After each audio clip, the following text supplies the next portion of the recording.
John Lennon Uncensored, 1969. The Lost Interview Collection. Written by Geoffrey Giuliano. Narrated by Geoffrey Giuliano.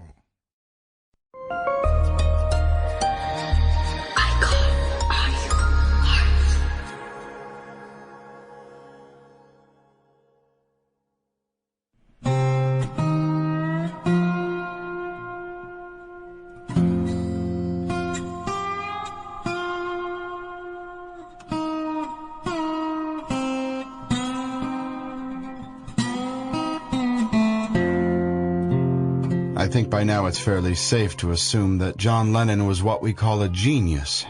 He certainly followed the script wrought by previous giants with his lonely childhood, dreamy nature, and rebellious disposition.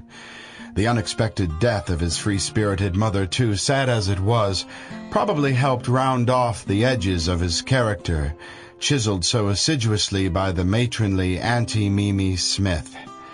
Still, there is nothing so common as unrequited talent, so it's definitely a measure of his drive and ambition that John was able to jump over his stodgy middle-class environment and land foursquare at the blustery heights of international stardom.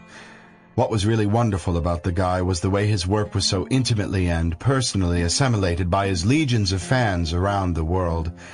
John was a homegrown musician from suburban Liverpool, whose musical and lyrical thought processes were somehow almost completely simpatico with kids everywhere. No small feat. Even time, it seems, hasn't diminished the impact or solidarity of his vast body of work.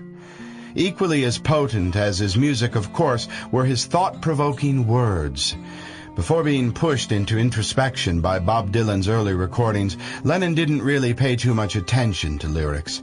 But from then on, to John anyway, the message was the medium and the music just a seductive roller coaster to help bring the message home.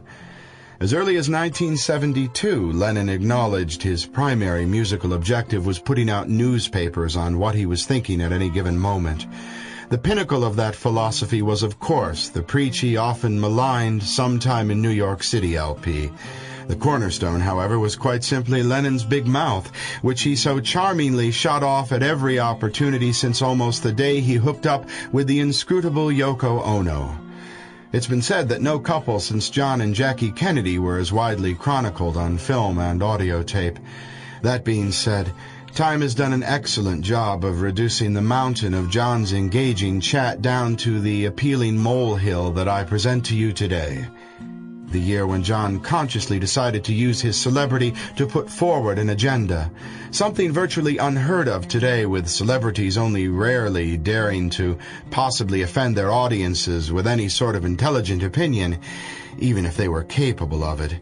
But as we well know, John wasn't anything if not bold, and he proved the point again and again by deliberately bearding the media lion in its den with his committed views on peace, war, drugs, art, sex, and life in general. Here then is a tiny handful of the remaining consciousness of John Lennon, which hasn't yet been eroded by time or greedily locked away by the self-interested, self-appointed protectors of John Lennon's cultural legacy.